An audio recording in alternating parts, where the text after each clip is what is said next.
to my channel. Right, you can see here that I've painted the hub assembly, brakes and so on for the Series 2A88. What I'm thinking of doing is actually reassembling it now. I've got the gaskets, I've got the new seals, I've got the new distance spacers. So what I'll do is I'll end up putting the distance spacer on here first. Once I've got that on there, I can start assembling it from there. So I can bolt that and the backing plate first onto the housing. I'm going to paint the entire diff housing afterwards. So I'll get this started. So this little pipe here is a loaner from a good friend of mine. That'll help with putting the distance spacer in. And I've got the various gaskets and so on. Distance spacer. And the other thing I've got too is I've got a aviation gasket sealer. Now again, my mate recommended that I use this. It's a non-hardening one that I can use on the outside of the seals to prevent potential leakage. So got all my goodies in here. Got the new block washers and the little felty, well, these are, I suppose, are gaskets, you might call them. They go at the end of the axle. So basically using a tiny bit of heat and just tap that down with that pipe, and that's done now. So next thing to do is to clean the bearings and re-grease them. So, and also grease the inside of the hub as well, which I've already done beforehand, more as a protection rather than anything else. So what I'll do is I'll clean that out, and I'll need to put the outer bearing in and then put the seal on top of that. So the next job is really, let's just say, the top bearing and the seal. Preparing the fasteners, top nuts and bolts, to put the stub axle and the drum backing plate on soon.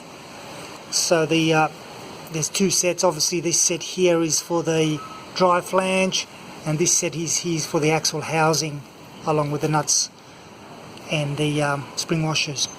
So I'll give them a bit of a tidy up, get rid of all the gunk between the threads and so on, and reuse them. Right, so I just bolted that in using the original nuts and bolts. I'll paint all this, including the nuts and the threads, and then that'll protect that whole area when it comes time to painting. So the next step for me now is to put the brake caliper in there and adjust these so that I can put the brake shoes on. Right, so brakes are in. Yes, these are the ones that came out of the original axle. There's still plenty of meat in them, and I managed to just scrub them up a bit so they look okay. Obviously not flashy painted or anything, but heck, they're only brakes. So now I'm going to be putting in the hub assembly. So I need to lube the surface where the seal will go. That's the distance piece, and pretty much start putting it in a proper fashion that it should go. With the new lock washer in place, I actually don't have an end float gauge, so I go by hand, by feel. I've not been doing that for years, but I only recommend to always go by the manual. But anyway, she's done. Beauty. That's another thing done. So now what I'll do is I'll put the drive shaft in and put the other gaskets in there, and away we go. Alright, getting there, almost there actually, so looking pretty good. Alright, so the next thing is a little felt seal, which is going to go in here, and there you go, nicely in there. And then you have the washer that goes in there as well. Bit of a clean.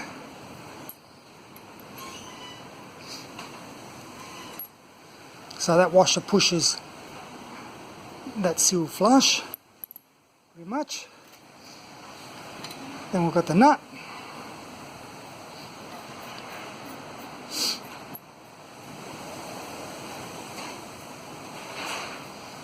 Okay, tighten that up.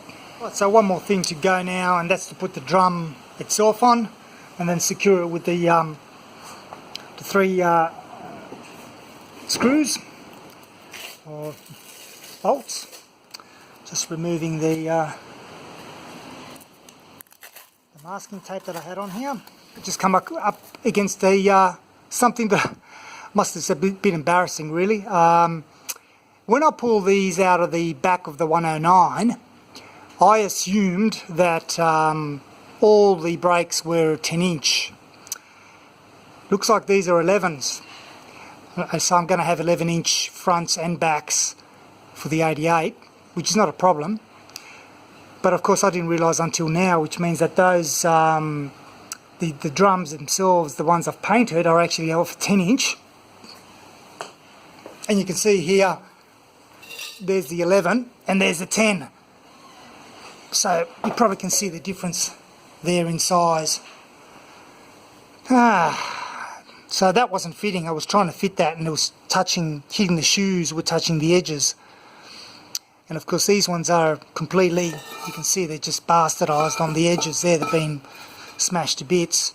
Not that it's a real issue, but I think the fronts, if they're the same size as in thickness, which I think they would be, the fronts are also good, as in the 2A 109 assembly here. So these are the one off the 109. So 11-inch brakes. I just gave them a wash after a wire brush on the angle grinder. They've come out a treat. So now what I'll do is I'll give it the same treatment, some phosphoric acid, and then I'll give it a paint. So at least I can prep that during the week, and in the meantime I can put the other hub on. Looking pretty good with the phosphoric acid on it. It'll come up nice and clean once I've painted it. I've also started putting this end on. Looking good. So yeah, I think we're making progress. That's a brand newie. So all in all, even though I had that setback, it's kind of nice to know that I've got 11-inch brakes in the back now too.